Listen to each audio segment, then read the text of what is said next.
Olá pessoal, esse é o canal de cortes oficial do podcast da mineração, episódio completo na descrição. E eu tenho o 7 QCT, né, T7 Quality Control Tools, que são, dentro do 6 Sigma, as ferramentas de controle fundamentais de serem aplicadas em qualquer projeto e fazer análise estatística, análise numérica de comportamento de qualquer processo. Eu tenho o histograma, que é um gráfico de colunas, onde eu tenho a quantidade de ocorrências delimitadas, né?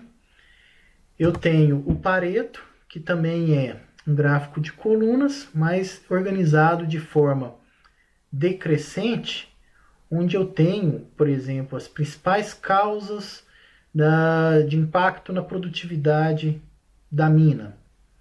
Eu tenho ali mau tempo, quebra de equipamento, baixa utilização, condições da pista. Eu tenho diversas causas que podem impactar na produtividade lá na mina. Mas alguns acontecem com uma ocorrência muito maior.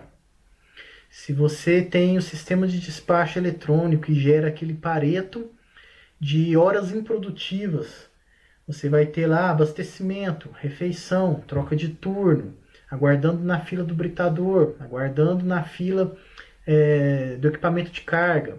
Você vai ver que alguns acontecem com muito mais frequência que outros.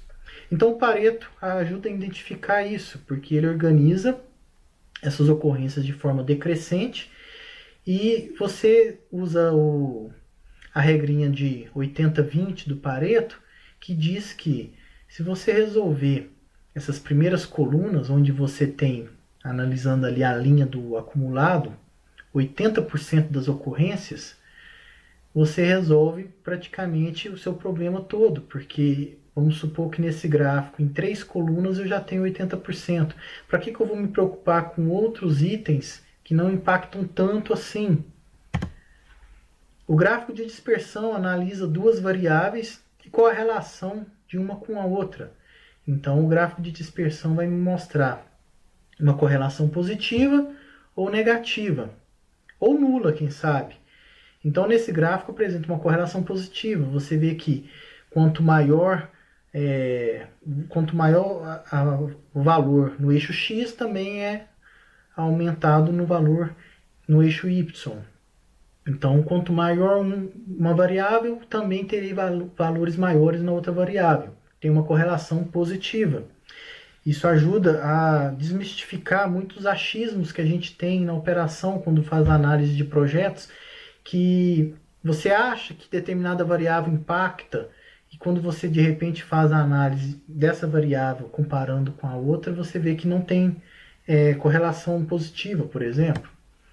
O Ishikawa é uma das ferramentas de controle do 6 Sigma, que ajuda você a identificar as possíveis causas de um problema. Então, aconteceu um problema, por que aconteceu esse problema? Então, o Ishikawa te dá os 6M, que são mão de obra, material, método, máquina, medida e meio ambiente.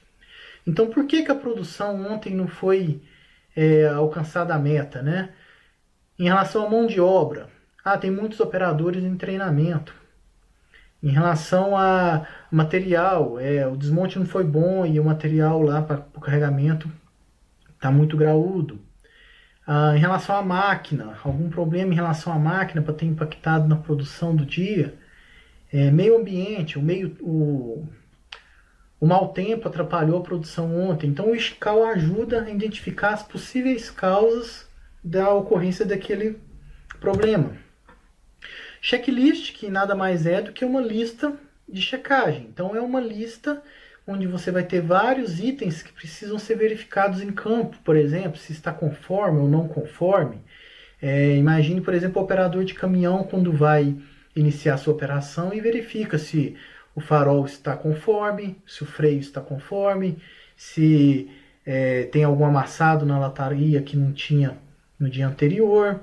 Ele identifica vários itens que mostram que seu caminhão está adequado para iniciar a operação. Se ele fizesse isso de cabeça, talvez ele esqueceria algum item importante. Então o checklist está aí para ajudar. uma auditoria no campo, uma visita na área operacional e você quer identificar alguns itens, o checklist é nada mais do que essa organização para que nada fique esquecido. Mapa de processo, que é entender como o seu processo funciona. Ele é importante porque você identifica quem são os fornecedores, quem são os clientes, qual o trajeto da matéria-prima, dos subprodutos. Então, dessa forma, você consegue identificar etapas que podem ser eliminadas e assim aumentar a produtividade, reduzir o tempo em que aquele produto fica pronto. Então, o mapa de processo também é muito importante para o Six Sigma. E a carta de controle, que é utilizada no final do processo, no final de um projeto Six Sigma, em que várias melhorias já foram implantadas, e você quer acompanhar se o seu projeto atingiu um novo patamar de qualidade e se manteve lá. Então a carta de controle tem estatisticamente criados aí uma linha para controle superior e uma linha de limite inferior, além da linha média, e o comportamento diário, por exemplo, de um determinado KPI é verificado se está dentro dos limites esperados ou se está tendo pontos fora de curva. Então é um gráfico importante para acompanhar o comportamento do seu processo pós-projeto de melhoria contínua. Gostou desse corte? Se inscreve no canal do podcast da mineração e até a próxima!